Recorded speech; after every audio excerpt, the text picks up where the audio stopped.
Hello friends, कैसे हैं आप लोग। स्वागत है आपका आपके चैनल डॉक्टर बाबा जी कोटा वाले पे। तो डॉक्टर बाबा आज आपके लिए लेकर आए हैं अर्थमेटिक प्रोग्रेशन के टॉप 5 क्वेश्चंस। जी हाँ, आज हम टॉप 5 क्वेश्चंस अर्थमेटिक प्रोग्रेशन के देखेंगे।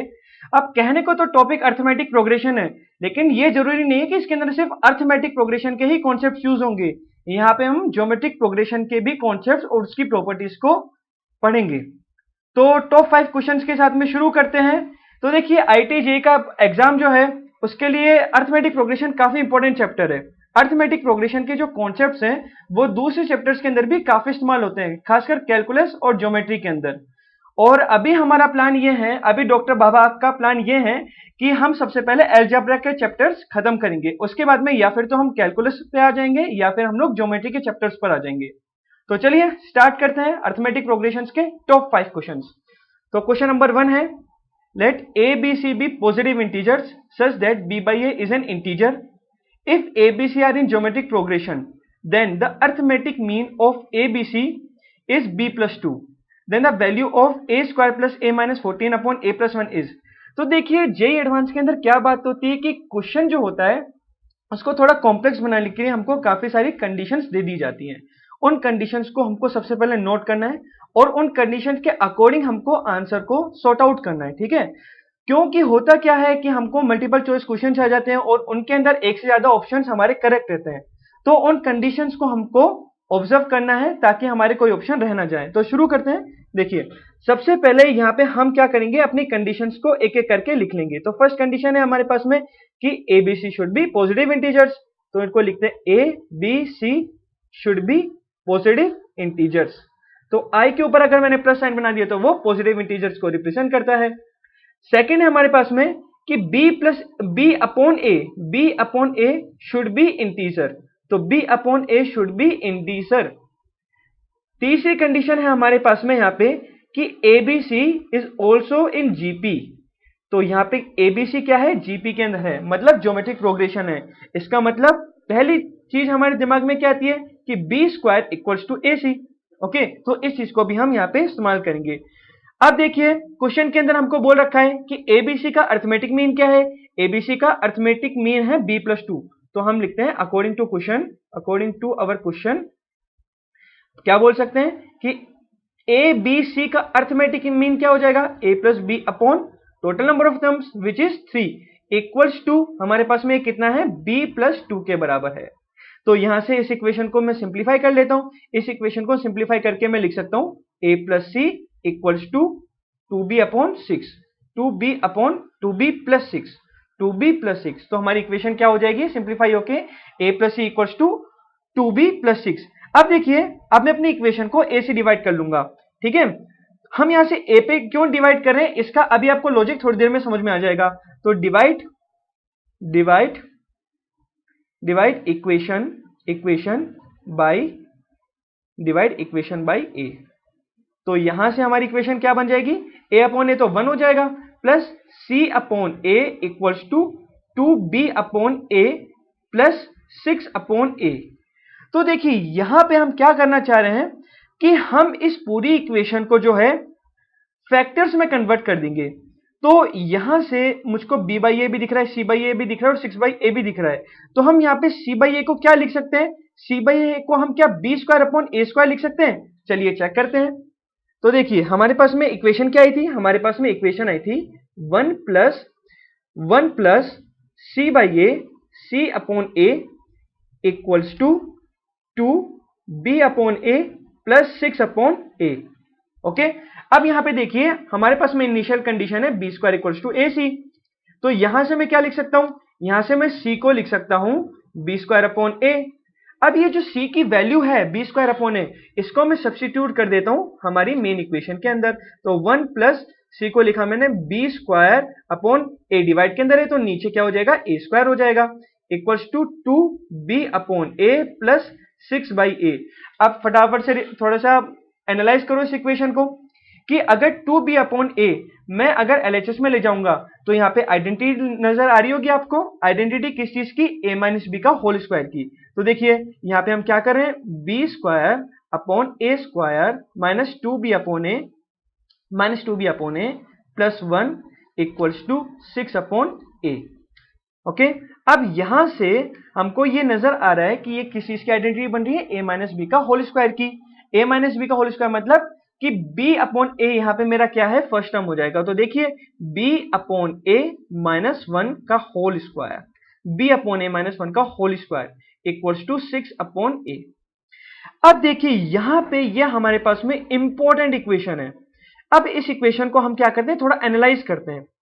देखिए याद करिए कि हमको क्वेश्चन के अंदर क्या कंडीशन दे रखी थी, क्वेश्चन के अंदर हमको सेकंड जो कंडीशन दे रखी थी, this condition b by A should be integer, b by A should be integer, ये क्वेश्चन के अंदर बोल रखा था।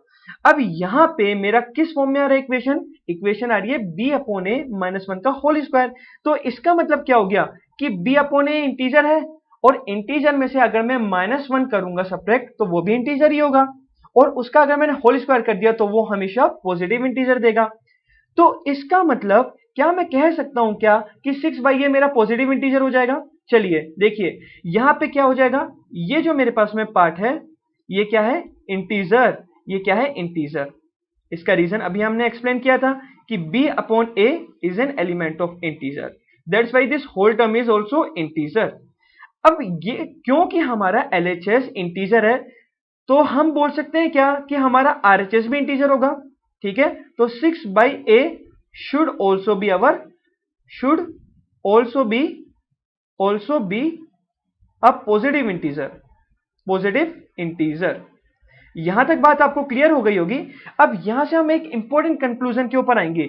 देखिए क्योंकि 6 बाई एक पॉजिटिव इंटीजर है तो a की क्या क्या वैल्यू हो सकती है, क्या a 6 से बड़ा हो सकता है क्या। तो ध्यान दीजिए अगर a 6 से बड़ा हो जाएगा तो 6 अपॉन 7 या 6 अपॉन 8 या 6 अपॉन 9 तो फ्रैक्शन आ जाएगा, तो a should be less than 6। But for 6 upon it to be positive a should be greater than 0, a should be greater than 0। तो a का हमारे पास में रेंज क्या हो गया, a should be greater than 0 and a should be less than 6, a should be less than equals to 6, a should be less than equals to 6 because ये more accurate रहेगा हमारे पास। तो a की क्या क्या वैल्यूज हो सकती है, a अगर मेरे पास में 1 आ जाए तो 6 अपॉन 1, 6 अपॉन 1 क्या हो जाएगा, 6 अपॉन 1 भी इंटीजर है, ठीक है। अब यहां पे 2 अगर आ जाए तो 6 अपॉन 2, 6 अपॉन 2 क्या हो जाएगा मेरे पास में, 6 अपॉन 2 मेरे पास में हो जाएगा 3, और ये भी एक इंटीजर हो जाएगा। 6 अपॉन 3 भी मेरे पास में क्या हो जाएगा, इंटीजर हो जाएगा। तो 1 2 3 वैल्यूज हमारी सेटिस्फाई करेंगी। 4 5 एंड 6, 4 5 6 वैल्यूज के लिए हम चेक करते हैं। तो देखिए 4 अगर मैंने पुट करा तो 6 अपॉन 4 क्या हो जाएगा, ये फ्रैक्शन हो जाएगा, एक इंटीजर नहीं होगा, तो 4 हम रिजेक्ट कर देंगे। इसी तरह से 6 अपॉन 5 क्या हो जाएगा, 6 अपॉन 5 भी हमारा एक फ्रैक्शन हो जाएगा, तो ये भी रिजेक्टेड है। और 6 अपॉन 6 क्या होगा, ये हमारा इंटीजर होगा। लेकिन अब हमारा काम यहीं पे खत्म नहीं होता है, क्योंकि हमारे जो LHS है, LHS क्या है, b अपॉन ए माइनस 1 का whole square, this is a positive integer, this is a positive integer and also a square root of an integer. तो अब आप मेरे को एक बात बताइए, किसी इंटीजर का स्क्वायर 2 हो सकता है क्या, किसी इंटीजर का स्क्वायर 3 हो सकता है क्या, किसी इंटीजर का स्क्वायर जो है 6 हो सकता है क्या, किसी भी इंटीजर का स्क्वायर ये नहीं हो सकता। तो देखिए 6 upon A should also be a square of integer, square of integer. तो हमारे जो a equals to 1 2 and 3 values है ये भी रिजेक्ट हो जाएंगी। तो इसका मतलब आप समझ ही गए होंगे कि 6 अपॉन 1 कितना होता है, 6 होता है। 6 किसी भी पॉजिटिव इंटीजर का स्क्वायर नहीं होता है। तो इसी तरह से 6 अपॉन 2 6 अपॉन 3 के लिए भी यही बात है। लेकिन जब हम a इक्वल्स टू 6 लेते हैं, जब हम a की वैल्यू 6 लेते हैं तो हमारा 6 अपॉन a कितना आता है, 6 अपॉन a हमारा आ जाता है 1, और 6 अपॉन ए 1 किसी भी 1 किसका होल स्क्वायर हो सकता है, 1 का होल स्क्वायर हो सकता है। तो बाकी सारी वैल्यूज हमारी रिजेक्ट हो जाएंगी, हमारी वैल्यूज क्या आएगी, a इक्वल्स टू हमारी 6 आएगी। तो देखिए हमने फाइनली यहां से इक्वेशन को ऑब्जर्व करके a की वैल्यू फाइंड कर ली, a इक्वल्स टू 6 हमारे पास में आंसर हो जाएगा। लेकिन हमको यहाँ पे क्या दे रखा है, हमको क्वेश्चन में दे रखा है कि हमको इस एक्सप्रेशन की वैल्यू फाइंड करनी है, a square plus a minus 14 upon a plus 1। तो चलिए इसकी वैल्यू फाइंड कर लेते हैं फटाफट से। तो देखिए a square plus A minus 14 upon A plus 1। तो देखिए ए की वैल्यू अगर मैंने 6 पुट करता हूं तो 36 प्लस 6 माइनस 14 अपॉन 6 प्लस 1। तो ये वैल्यू कितनी हो जाएगी? ये वैल्यू हमारे पास में 4 आ जाएगी। तो आवर आंसर इज 4। तो यहां से हमारा आंसर कितना आया? आंसर हमारा आया 4 आया। तो देखिए ये क्वेश्चन था हमारा आईटी जेई का, जेई 2014 का 3 मार्क्स का क्वेश्चन था। तो चलिए एक और बार इस क्वेश्चन को समराइज कर लेते हैं। देखिए क्वेश्चन के अंदर क्या था, हमको 3 कंडीशंस है, वो 3 कंडीशन का हमको यूज करना है। सबसे पहले हमने क्या करा, क्वेश्चन के अकॉर्डिंग हमने चला और arithmetic mean a b c का दे रखा था which is equals to b plus 2। यहां से हमने इक्वेशन को कन्वर्ट कर लिया b बाई ए माइनस 1 का whole square equals to 6 by A के अंदर। अब यहां से इस इक्वेशन को हमने ऑब्जर्व करा था और हमने ये पाया था कि 6 अपॉन ए जो है वो क्या होना चाहिए, वो एक पॉजिटिव इंटीजर होना चाहिए और किसी इंटीजर का स्क्वायर भी होना चाहिए। अब यहां से 6 अपॉन ए की हमने ए की अलग अलग वैल्यूज अज्यूम करी थी। ए 0 से 6 हमने देखा था और ए की वैल्यू 1 2 3 4 5 6 हमने अज्यूम करी थी। तो 1 2 3 4 एंड 5 आर रिजेक्टेड वैल्यूज, से रिजेक्ट हो जाएगी। क्यों? क्योंकि एक परफेक्ट स्क्वायर नहीं दे रहे थे। और 6 डालने पर 6 बाई 6 हमारा 1 आ गया था और 1 is a perfect square of 1, that's why our value of a is 6। और फाइनली हमने क्या करा, ए की वैल्यू 6 जो है हमारे एक्सप्रेशन में पुट करा और answer is our 4। So that is our first question. तो चलिए सेकंड क्वेश्चन में चलते हैं। Second question is suppose that all the terms of an arithmetic progression are natural numbers. ठीक है, तो हमको क्या दे रखा है, all the terms are natural numbers. ये इंपॉर्टेंट स्टेटमेंट है। If the ratio of the sum of first 7 terms to the sum of first 11 terms is 6:11। तो हमको क्या दे रखा है, हमको दे रखा है सम ऑफ फर्स्ट 7 टर्म्स, इसको हम S7 से रिप्रेजेंट कर देते हैं, upon sum of first 11 terms which is S11 equals to 6 upon 11। तो ये हमको रेशियो दे रखा था। And the 7th term, important statement है ये, इसको ध्यान से देखिएगा, 7th term lies in between 130 and 140। तो चलिए इस कंडीशन को भी हम लिख लेते हैं। हमारी 7th टर्म क्या हो जाएगी, इसको हम रिप्रेजेंट करेंगे A7 से। A7 lies between 130 and 140, 130 and 140. Okay, अब देखिए आगे क्या पूछा है, then the common difference of this APs. तो बहुत छोटी सी चीज पूछी है, कॉमन डिफरेंस। कॉमन डिफरेंस क्या होता है, सबको पता है। Common difference is difference between any two consecutive terms of an arithmetic progression. तो चलिए स्टार्ट करते हैं। तो बेसिक, सब कुछ बेसिक हमारे पास में जो है नोटेशंस हैं और सब कुछ बेसिक वैल्यूज हैं। मान लीजिए हमारे पास में जो अरिथमेटिक प्रोग्रेशन दे रखा है वो किस फॉर्म के अंदर है। तो सबसे फर्स्ट टर्म हम मान लेते हैं ए को, first term is a. Common difference की बात करते हैं। कॉमन डिफरेंस को हम लोग डी से रिप्रेजेंट करेंगे यहां पे। तो अब देखिए सम ऑफ एन टर्म्स का फॉर्मूला क्या होता है, वेरी सिंपल, सबको पता ही है, n upon 2 and 2a plus n minus 1d। बहुत ही बेसिक सा फॉर्मूला है। तो इस फॉर्मूले को यूज करके हम S7 की वैल्यू निकालते हैं। तो S7 equals to 7 upon 2 and 2a plus 6d, 2a plus 6d। Similarly S11 निकाल लेते हैं। S11 कितना है हमारे पास, S11 है 11 upon 2 2a plus 10d। Very simple. अब हम क्या करेंगे कि S7 और S11 का रेशियो ले लेंगे a एंड d की फॉर्म के अंदर। तो चलिए हम लोग इसका रेशियो लेते हैं। तो देखिए ये हो जाएगा हमारे पास में 7 upon 2 and 2a plus 6d upon 11 upon 2 2a plus 10d equals to, this is equals to 6 upon 11। Okay, अब यहां पे हम इसको अगर सोल्व करेंगे तो हमारे पास में क्या आ जाएगा, 7 2a plus 6d upon 2a plus 10d equals to 6। यहां से इसको सिंप्लीफाई करने पर मैं आपके लिए डायरेक्ट यहां पे एक्सप्रेशन लिख देता हूं। तो 2a इक्वल्स टू 18d हमारी इक्वेशन हो जाएगी। ये फाइनली कन्वर्ट हो जाएगा a इक्वल्स टू 9d के अंदर। तो हमारे पास में फर्स्ट टर्म और कॉमन डिफरेंस के बीच में एक रिलेशन आ गया which is a equals to 9d। अब हम अपनी सेकंड कंडीशन का यूज करते हैं। याद करो सेकंड कंडीशन क्या थी, second condition is that 7th term lies between 130 and 140। तो देखिए 130 से हमारी 7 टर्म बड़ी होगी और 7 टर्म को हम कैसे रिप्रेजेंट कर सकते हैं, it is a plus 6d, पर यहाँ पे a7 ही लिख देते हैं हम लोग। a7 lies between 130 and 140। Okay, अब यहाँ पे a7 की हम लोग वैल्यू पुट कर देते हैं, तो 130 a plus 6d and this is equals to 140। अब यहाँ पे मैं क्या कर रहा हूं, a की जगह 9d पुट कर रहा हूं यहाँ पे। ओके, जो हमारे पास में फर्स्ट इक्वेशन थी, this is our equation number 1। Equation number 1 को मैं इस इनइक्वालिटी के अंदर पुट कर रहा हूं। तो देखिए यहाँ पे क्या हो जाएगा, 130 this is 9d plus 6d and this is 140।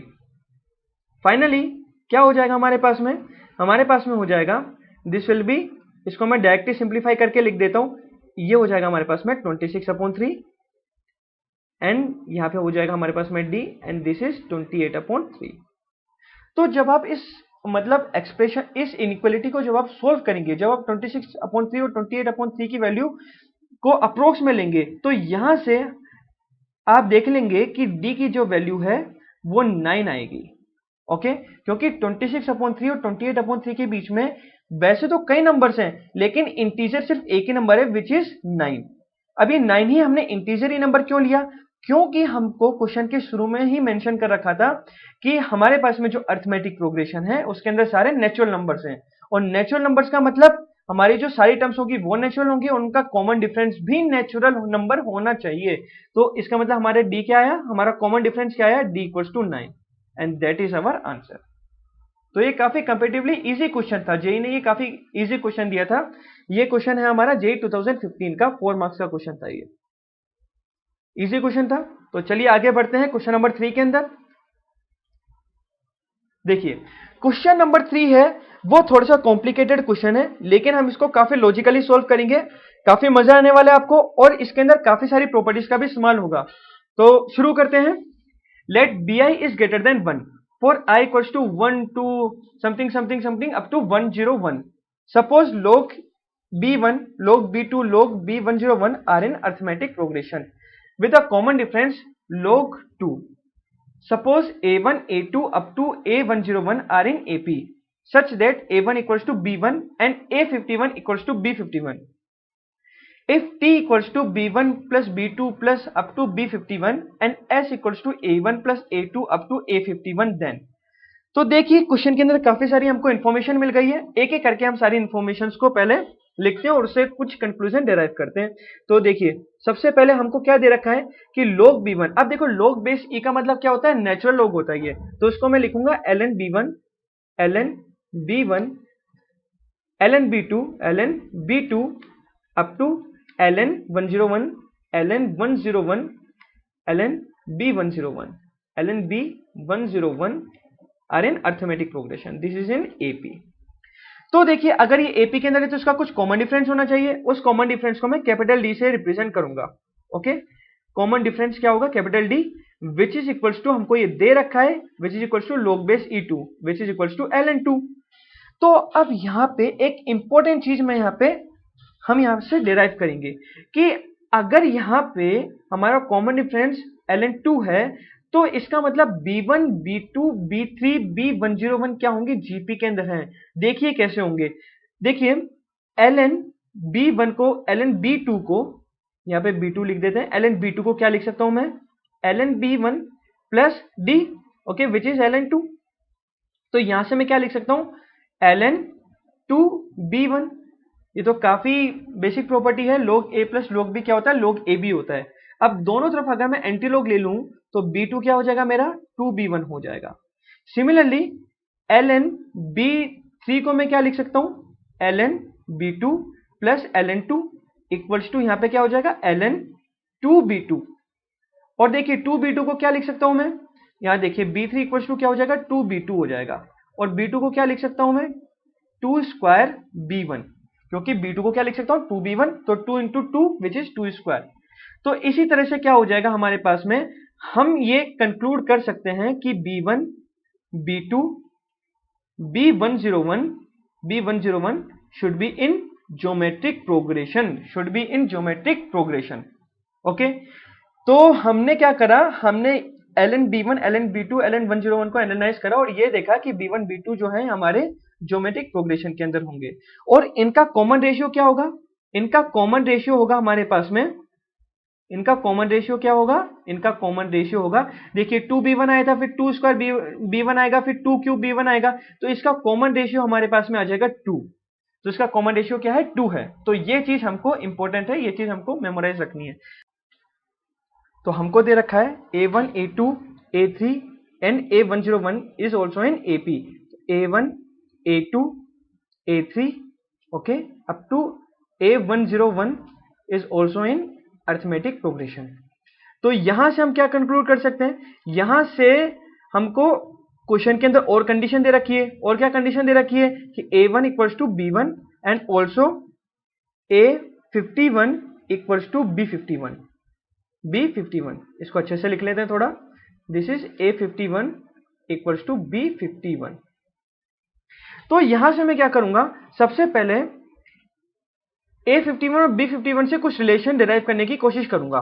तो देखो a51 क्या हो जाएगा, यहां पे मैं लिख सकता हूं इसको, क्योंकि a1 a2 a3 जो है हमारे अरिथमेटिक प्रोग्रेशन में, तो a1 plus a plus n minus 1 d का फॉर्म लगा दूंगा, तो a प्लस 51 माइनस 1, तो यहाँ पे क्या हो जाएगा 50, और d यहाँ पे हमने कॉमन डिफरेंस माना था। ठीक है, हमने जो हमारी AP A1 A2 A3 up to A101 है, उसका कॉमन डिफरेंस क्या माना है? उसका कॉमन डिफरेंस है हमारे पास में स्मॉल d। ओके, ये हमारा कॉमन डिफरेंस है। इक्वल्स टू, अब देखो B51, अब हमने क्या डिराइव करा था? तो हमने ये देखा था कि B1 B2 up to B101 ये क्या है हमारे, ये ज्योमेट्रिक प्रोग्रेशन के अंदर है। तो देखिए यहां से मैं क्या लिख सकता हूं, ज्योमेट्रिक प्रोग्रेशन का जनरल टर्म का फॉर्मूला क्या होता है? a r to the power n-1। ठीक है, तो यहां पे हमारे पास में क्या है? B51, तो यहां पे क्या लिख सकता हूं मैं? B1 इंटू, अब यहां पे r क्या था हमारा, कॉमन रेशियो क्या था? 2 टू द पावर n-1। अब यहाँ पे क्या है? 51, तो 51 माइनस 1 कितना हो जाएगा? 50 हो जाएगा। तो यहां से हमने रेस्पेक्टिव फॉर्मूला गए जनरल टर्म के, अरिथमेटिक और ज्योमेट्रिक प्रोग्रेशन के, और हमने टर्म्स को लिख दिया इस तरह से। अब देखिए यहाँ पे हमारे पास में क्या है कि a1 इक्वल्स टू b1 है, तो इस रिलेशन को मैं यहाँ पे पुट कर दूंगा, तो b1 की जगह मैं सब्स्टिट्यूट कर दूंगा a1, तो यहां से क्या हो जाएगा मेरे पास? a1 plus 50d equals to a1 into 2 to the power 50। Okay, क्योंकि a1 इक्वल्स टू b1 है, तो यहां से मैं 50d को क्या लिख सकता हूं? 50d equals to a1 2 to the power 50 minus 1। तो ये क्या हो जाएगा मेरे पास में? ये आ जाएगा मेरे पास में 50d equals to this relation.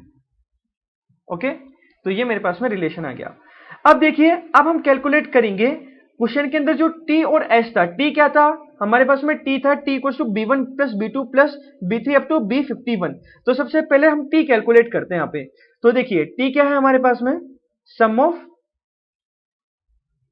t equals to b1 plus b2 up to b51। Okay, तो यहां से मैं क्या लिख सकता हूं कि b1 b2 b3 जो है हमारे पास में क्या है? ज्योमेट्रिक प्रोग्रेशन के अंदर है, और ज्योमेट्रिक प्रोग्रेशन का सम ऑफ n टर्म्स क्या होता है? इसका फॉर्मूला होता है हमारे पास में, अगर हमारे पास में b1 b2 b3 b51 geometric progression में, तो हमारे पास में क्या हो जाएगा? फर्स्ट टर्म जो कि b1 into common ratio to the power n 2 to the power, यहाँ पे n क्या? 51 minus 1 upon r minus 1, common ratio minus 1 which is 2 minus 1। तो यहां से क्या आ गया? b1 2 to the power 51 minus 1। अब अगेन मैं b1 को क्या लिख सकता हूं? b1 को मैं लिख सकता हूं a1, क्योंकि b1 इक्वल टू a1 ये हमको हमारे क्वेश्चन के अंदर दे रखा है 2 टू द पावर 51 माइनस 1। तो ये मेरे पास में t की वैल्यू आ गई। ओके, तो t की वैल्यू क्या है हमारे पास में? t equals to a1 2 to the power 51 minus 1। अब हम कैलकुलेट करेंगे यहाँ पे s। तो s कितना था हमारे पास में? s था हमारे पास a1 plus a2 plus up to a कितना है? a51 up to a51। तो देखिए यहाँ पे हमारे पास में क्या हो जाएगा? यहाँ पे हमारे पास में हो जाएगा दिस इज इक्वल्स टू, इसका फॉर्मूला क्या होता है हमारे पास में? जो भी अरिथमेटिक प्रोग्रेशन है उसका सम का फॉर्मूला क्या होता है? n upon 2a plus n minus 1d। तो यहाँ पे क्या हो जाएगा? n 51 है, तो 51 अपॉन 2a प्लस 2, इसकी फर्स्ट टर्म कितनी है? इसकी फर्स्ट टर्म 2a1 है हमारे पास, 2a1 प्लस n माइनस 1 मतलब 51 माइनस 1 विच इज 50, और यहाँ पे कॉमन डिफरेंस क्या है हमारे पास में? d, तो 50d। तो ये हो जाएगा मेरे पास में s का फॉर्मूला। तो हमारे पास में s और t निकल गया। अब देखिए, अब हम इसको कंपैरिजन करेंगे which is very important part of this question. तो देखिए अब एसओटी को कंपैरिजन करना है। मैंने अभी तक क्या किया है, मैंने अभी तक दोनों को A1 की टर्म्स में कन्वर्ट कर दिया। तो देखो एस जो है उसके अंदर अभी डी भी आ रहा है, तो इसको हम लोग क्या लिख सकते हैं, हमारे पास में ये जो रिलेशन था उसको हम यूज करेंगे। तो इस रिलेशन को मैं पुट कर दूंगा हमारे इस वाले फॉर्मूले के अंदर। तो 50d को मैं पुट करा तो ये देखो क्या हो जाएगा 51 अपॉन डी, और यहाँ पे क्या हो जाएगा 2a1 प्लस 50d की जगह मैं क्या पुट करूंगा a1 2 to the power 50 minus 1, और यहाँ पे हो जाएगा। ठीक है, अब देखिए यहां से मेरे पास में Sn क्या आया, Sn को मैं लिख ले सकता हूं यहां से Sn equals to 51 upon 51 upon 2। यहाँ पे क्या हो जाएगा अंदर 2a1 और a1 यहाँ पे क्या हो जाएगा, यहाँ पे a1 मल्टीप्लाई हो जाएगा अंदर, और यहाँ पे कितना हो जाएगा देखिए यहाँ पे हो जाएगा 2a1 माइनस a1 तो a1, तो देखिए यहाँ पे हो जाएगा हमारे पास में, इसको बस सिंप्लीफाई करके लिख रहा हूं मैं और कुछ भी नहीं, a1 plus this is equals to a1 2 to the power 50, और यहाँ पे हमारे पास में फाइनली कितना आ जाएगा, फाइनली हमारे पास में यहाँ पे हो जाएगा a1 में बाहर कॉमन निकाल लूंगा तो 51 अपॉन 2, और 51 अपॉन 2 को अंदर मल्टीप्लाई कर दूंगा तो यहाँ पे 51 upon 2 2 to the power 50। Okay, तो ये फाइनली मेरे पास में जो है Sn की वैल्यू आ गई। ठीक है, अब इनको कंपैरिजन करते हैं। तो देखिए मेरे पास में Tn कितना आया था, Tn मेरे पास में आया था Tn equals to Tn is a1 2 to the power 51 minus 1, and Sn कितना है मेरे पास में, Sn मेरे पास में है Sn equals to a1 51 upon 2 plus 51 upon 2 2 to the power 50, ये मल्टीप्लीकेशन में है ये। अब अगर मैं Tn और Sn को ध्यान से देखूं, इसको Tn और Sn ना बोल के हम T और S ही बुलाते हैं, ओके, क्योंकि हमको क्वेश्चन में T और S ही दे रखा है। तो अगर मैं T और S को कंपेयर करूं तो देखिए यहाँ पे क्या मेरे को दिख रहा है कि a1 तो क्या है मेरे पास में, फर्स्ट टाइम में दोनों के अंदर a1 आ रहा है, अब अंदर आ रहा है T के 2 टू द पावर 51 माइनस 1, और यहाँ पे क्या आ रहा है, यहाँ पे आ रहा है 2 टू द पावर 50।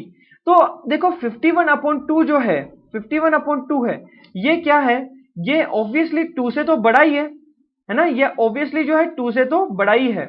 ठीक है, तो मैं क्या बोल सकता हूं क्या कि 51 upon 2 into 2 to the power 50, तो मैं क्या बोलता हूं, so 2 to the power 50 into 51 upon 2 is greater than 2 to the power 51। अब यहां पे हमको कोई हार्डकोर मैथमेटिक्स नहीं लगानी है, हमको बस सिंपली कॉमन सेंस लगा के एनालाइज करना है कि देखो 51 अपॉन 2 जो है वो 2 से बड़ा है, तो ये 2 टू द पावर 50 है, ये ऑब्वियसली 2 से ज्यादा वैल्यू से मल्टीप्लाई होगा। ओके, तो यहाँ पे 2 टू द पावर 51 है, तो ये इस टर्म से ऑब्वियसली बड़ा होगा। अब देखो, अब मैं यहाँ पे 2 टू द पावर 51 के अंदर से माइनस कर रहा हूं कोई चीज, यहाँ पे मैंने माइनस करा -1, तो ये जो वैल्यू है ये 2 टू द पावर 51 से तो कम हो ही गई। ओके, तो ये 2 टू द पावर 51 से तो कम हो ही गई, और यहाँ पे मैं इसके अंदर 51 प्लस 2 ऐड कर रहा हूं, तो ये तो और भी ज्यादा बड़ी वैल्यू हो जाएगी, ये तो और भी ज्यादा बड़ी वैल्यू हो जाएगी, प्लस 51 अपॉन 2 करा। तो इसका मतलब मैं क्या बोल सकता हूं, दोनों तरफ मैं a1 को अगर मल्टीप्लाई कर दूं तो मैं बोल सकता हूं t is greater then s। तो मैं क्या बोल सकता हूं, t is greater then s। यहां पे हमने शायद थोड़ा सा यहाँ पे कैलकुलेशन के अंदर हमने थोड़ा सा इधर उधर कर दिया, एक बार वापस देख लेते हैं। यहाँ पे s लिखा हुआ है, यहाँ पे हमारे पास में s लिखा हुआ है, और देखिए यहाँ पे क्या है हमारे पास में a1 51 अपॉन 2। ओके, यहाँ पे हमारे पास में है a1 51 अपॉन 2, तो हम क्या बोलेंगे इसको, this is s and okay, तो यहाँ पे हम क्या बोलेंगे, s is greater then t, s is greater then t, क्योंकि ये तो हमारे पास में जो है s का फॉर्मूला है, अगर मैं दो तरफ a1 से मल्टीप्लाई कर दूं तो देखिए 2 to the power 50 into 51 upon 2 plus 51 upon 2 is greater than a1 2 to the power 51 minus 1। तो ये किसका फॉर्मूला है, ये हमारा s का फॉर्मूला है, s is greater then t। तो यहां से मैंने क्या कंक्लूड लिया, s is greater then t। Okay, तो देखिए हमारे ऑप्शन में चलते हैं।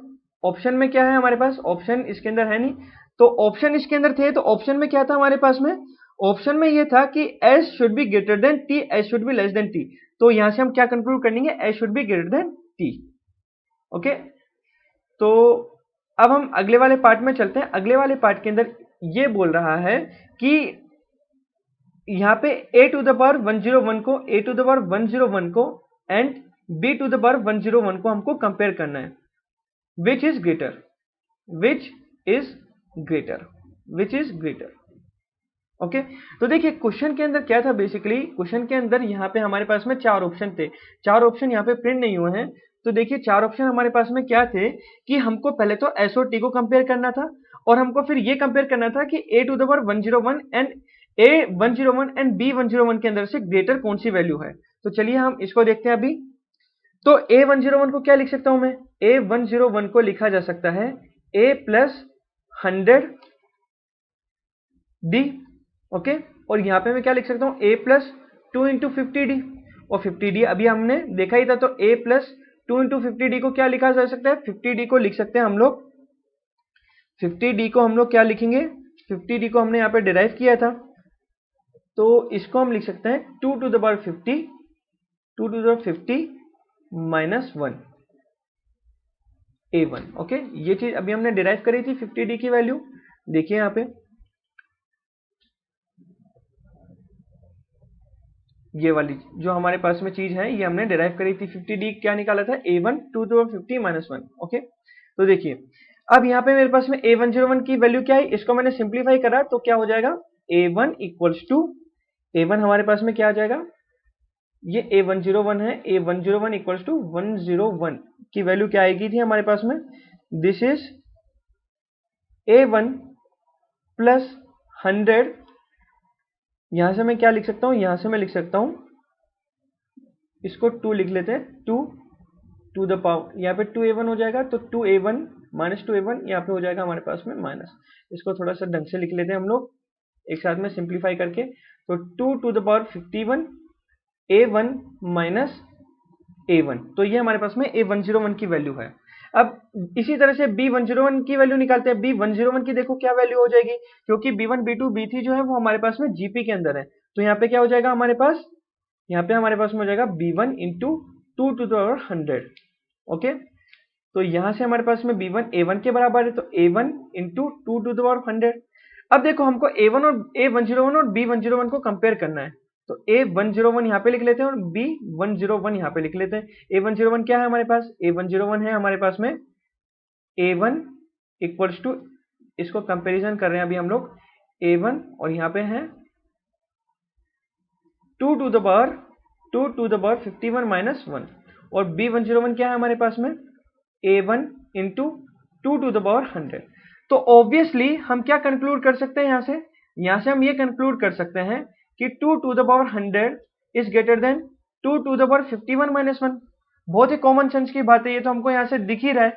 ओके, तो अब यहां से क्या बोल सकते हैं हम लोग कि b101 should be greater then a101। तो यहां से हमारे पास में क्या ऑप्शन आ गया कि b101 should be greater then a101। तो हमने दोनों चीज कंपेयर कर ली, हमने t और s को भी कंपैरिजन कर लिया, और b101 और b101 और a101 को भी हमने कंपैरिजन कर लिया। तो ये था हमारा थर्ड क्वेश्चन, जेईई एडवांस 2016 के अंदर ये क्वेश्चन था, 3 मार्क्स का क्वेश्चन था ये। तो इस तरह से हमने इस क्वेश्चन को जो है सॉल्व किया। तो यहाँ पे इस क्वेश्चन को अगर देखी जाए तो हम लोगों ने यहाँ पे सिंपल ऑब्जर्वेशन से यहाँ पे काम चलाया है, और थोड़ा बहुत हमने यहाँ पे सीरीज का मैनिपुलेशन किया है। चलिए बढ़ते हैं क्वेश्चन नंबर 4 के ऊपर। तो देखिए क्वेश्चन नंबर 4 में क्या है, 3 sides of the right angle triangle are in arithmetic progression. If the triangle has area 24, then what is the length of the smallest side? तो सबसे पहले एक राइट एंगल ट्राइंगल बनाते हैं। तो ये हमारा बन जाएगा right angle triangle, this is our right angle triangle. Okay, तो यहां पे हमारे को क्या बोला हुआ है कि sides are in AP, side जो है हमारे पास में आर इन अर्थमेटिक प्रोग्रेशन। तो साइड्स को हम क्या क्या ले सकते हैं, लेट से हमारी साइड हो जाएगी a minus D, a and a plus D, where d is our common difference. Okay, तो यहां से जो सबसे बड़ी वाली साइड होगी वो क्या होगी हमारे पास में, वो ऑब्वियसली a प्लस डी होगी हमारी, और बाकी साइड क्या होगी हमारे पास में, let's say this side is a minus D and this side is a। अब यहाँ पे ये जो एंगल है हमारे पास में a प्लस डी के जो अपोजिट एंगल है वो क्या है, 90 डिग्री का एंगल है, और यहाँ पे हमारे पास में d should be greater than 0 and a should be greater than 0 because these are sides and lengths are always positive quantity. अब यहाँ से सबसे पहले हम लोग क्या करते हैं कि यहाँ से हम लोग पाइथागोरस का थ्योरम लगाते हैं और देखते हैं कुछ डिराइव हो रहा है तो उसको डिराइव करते हैं। a प्लस डी का whole square equals to a square plus a minus D का होल स्क्वायर। तो यहां से इसको सिंप्लीफाई करने के बाद में मुझे क्या मिलेगा, यहां से मेरे को मिलेगा a into A minus 4d equals to 0। अब देखो यहाँ पे दो फैक्टर से a और a माइनस 4d, तो a तो 0 हो नहीं सकता क्योंकि a तो हमारी साइड है जो मिडिल वाली साइड है, तो यहां से a इक्वल्स टू 4d हो जाएगा हमारे पास। तो मेरे पास में a में और जो है d के अंदर रिलेशन आ गया। अब हमको क्या बोल रखा है, area of the triangle is 24 units, तो एरिया ऑफ ट्राइंगल निकालते हैं। तो देखिए इसका क्या होता है हमारे पास में, एरिया ऑफ ट्राइंगल का फॉर्मूला, एरिया ऑफ ट्राइंगल क्या हो जाएगा, जो कि राइट एंगल ट्राइंगल है, half into base into height, base into height. तो हमारे पास में बेस क्या है, बेस है हमारे पास में a और हाइट क्या थी हमारे पास में, a माइनस डी हमारी हाइट थी। ओके, हमारी हाइट क्या थी, a माइनस डी। देखिए डायग्राम से हमारे पास में बेस है a और हाइट क्या है, a माइनस डी। ये वैल्यू कितनी दे रखी है, ये वैल्यू दे रखी है 24 के, तो a equals to a minus D equals to कितना है 24 इंटू 2। यहां से मैं d की वैल्यू अगर पुट कर देता हूं, मेरे पास में अभी रिलेशन आया था a इक्वल्स टू 4d, तो a को मैं 4d पुट कर देता हूं, तो यहां से मेरे पास में क्या रिलेशन आ जाएगा, 4d into 4d minus D equals to 24 into 2। तो इसको अगर मैं सिंप्लीफाई करूंगा तो यहां से मेरी d की वैल्यू आएगी 2, और d की वैल्यू 2 आ गई, तो मेरे पास में अभी अभी रिलेशन था कि a equals to 4d, a equals to 4d, तो यहां से a की वैल्यू क्या आ जाएगी, 4 into 2 which is equals to 8, which is equals to 8। तो हमारे पास में a और d दोनों की वैल्यू आ गई, और हमसे क्या पूछा है, length of its smallest side, length of its smallest side. तो स्मॉलेस्ट साइड कितनी थी हमारे पास में, स्मॉलेस्ट साइड थी हमारे पास में, स्मॉलेस्ट साइड थी हमारे पास में a माइनस डी। तो देखिए अब देखो a की वैल्यू 8 पुट करूंगा और d की वैल्यू जो है 2 है, तो हमारे पास में कितनी हो जाएगी smallest side, which is equals to 6। तो 6 इज अवर करेक्ट आंसर। तो ये काफी कंपेटिवली इजी क्वेश्चन था, ये था जेईई एडवांस का 2017 3 मार्क्स का क्वेश्चन। बढ़ते हैं हमारे लास्ट क्वेश्चन की तरफ।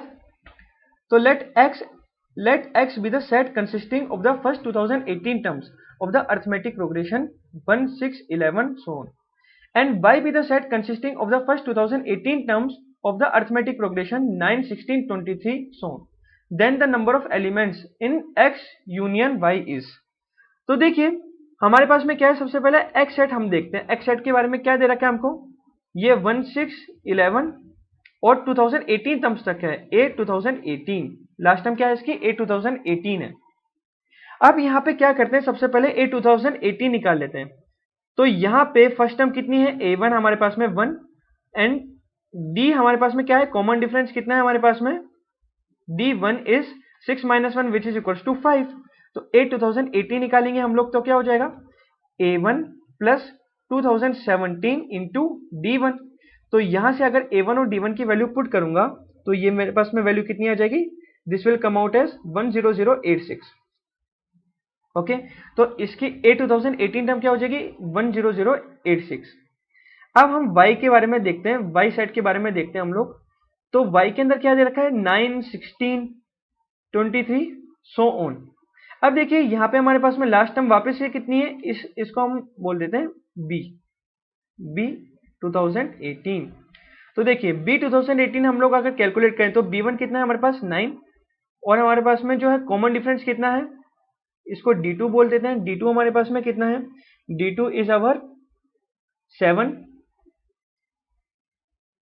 तो यहाँ पे हमको d2 की वैल्यू मिल गई और b1 की वैल्यू हमको पता है, तो b 2018 निकाल सकते हैं हम लोग। तो b 2018 निकालेंगे तो कितना हो जाएगा, b1 प्लस 2017 इंटू d2। तो यहां से क्या हो जाएगा हमारे पास में 9 प्लस 2017 इंटू 7। तो ये वैल्यू कितनी आ जाएगी हमारे पास, ये वैल्यू आ जाएगी हमारे पास 14128। तो x और y सेट की मैंने 2018 टर्म निकाल ली। अब यहाँ पे मोस्ट इंपोर्टेंट स्टेप आएगा, हमको क्या निकालना है, हमको निकालना है x यूनियन y।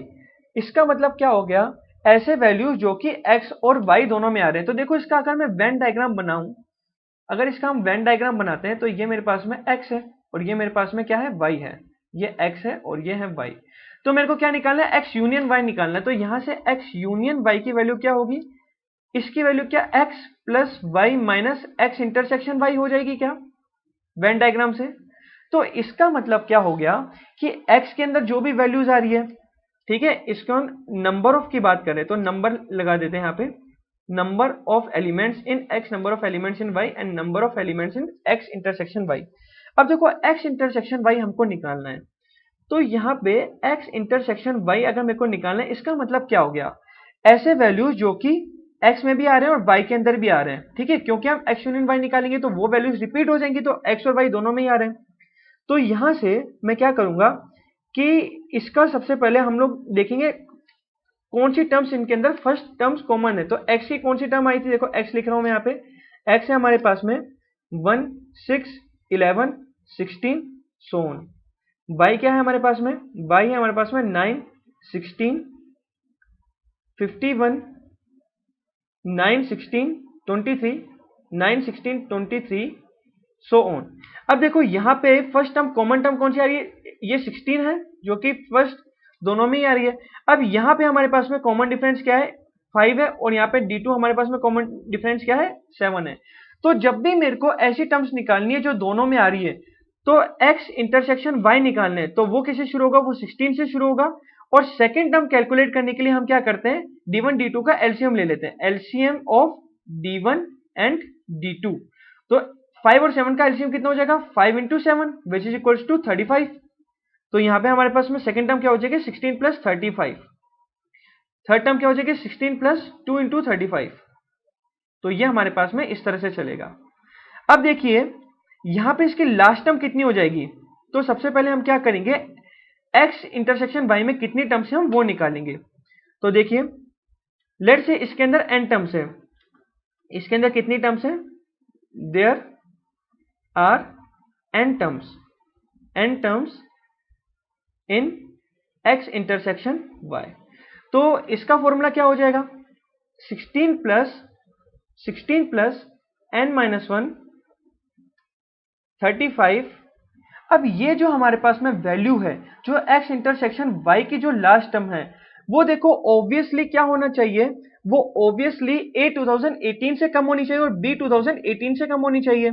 तो a 2018 क्या है, 10086 और b 2018 क्या है, 14128। तो इनमें सबसे छोटी वैल्यू कौन सी है, 10086। तो वो ऑब्वियसली 10086 से कम होनी चाहिए, तो should be less than equals to 10086। तो यहां से n मेरे को कितना कैलकुलेट हो जाएगा, n should be less then 288.71। तो इसका मतलब क्या हो जाएगा, n तो हमेशा एक नेचुरल नंबर होता है, तो n should be 288, n should be 288। तो n की वैल्यू आ गई 288। अब देखिए अब हमको सारी वैल्यूज पता चल गई हैं, अब हम निकालेंगे number of terms in x union y। और number of terms in x union y निकालने के लिए क्या करेंगे, हम वही वाला फॉर्मूला को इस्तेमाल करेंगे, ये वाले फॉर्मूले को हम इस्तेमाल करेंगे यहाँ पे। तो यहाँ पे हम क्या देखेंगे, देखिए यहां से हमको क्या मिल जाएगा, हमको यहां से इस वाले फॉर्मूले से मिल जाएगा number of terms in nx union y। अब देखिए nx के अंदर कितनी टर्म्स थी, 2018, ओके, प्लस ny के अंदर कितनी टर्म थी, ऑल्सो अगेन 2018, ये हमको क्वेश्चन में दे रखा था। और अभी हमने x इंटरसेक्शन y के अंदर टर्म्स कैलकुलेट करी थी, वो कितनी थी, 288। तो हम 288 को माइनस कर देंगे, तो फाइनली हमारे पास में क्या आंसर आया, फाइनली हमारे पास में 3748 आंसर आया। These are the number of terms in x union y and that is our answer. तो हमारे क्वेश्चन नंबर 5 का आंसर क्या हो जाएगा, क्वेश्चन नंबर 5 का आंसर हो जाएगा हमारे पास में x यूनियन y के अंदर कितनी टर्म्स थी, x यूनियन y के पास में 3748 टर्म्स हैं। तो इस तरह से हमने इस क्वेश्चन को सोल्व करा, ये था जेईई एडवांस 2018 का क्वेश्चन 3 मार्क्स का। तो देखिए यहाँ पे हमने क्या चीज का इस्तेमाल करा, कुछ भी नहीं है, बेसिक यहाँ पे कैलकुलेशंस थी और हमारे पास में यहाँ पे बेसिक फॉर्मूलेस थे। और हमको ये बहुत इंपॉर्टेंट है पता रहना कि अगर हमारे पास दो अर्थमेटिक प्रोग्रेशंस हैं, तो ऐसे टर्म्स जो कि एक्स यूनियन वाई के अंदर आएंगे वो टर्म्स कैसे होंगे, उन टर्म्स को हमको कैसे फाइंड करना है, उन टर्म का कॉमन डिफरेंस कैसे निकालना है, वो सब हमको पता होना चाहिए। ओके, तो ये था हमारे top 5 questions in arithmetic progression. तो कमेंट सेक्शन में जरूर मेंशन करिएगा कि आपको ये वीडियो कैसी लगी, और आगे वाले जो टॉपिक्स आप पढ़ना चाहते हैं उन्हें भी आप मेंशन करिएगा, और अपनी पढ़ाई को कंटिन्यू रखिए। Thank you everyone.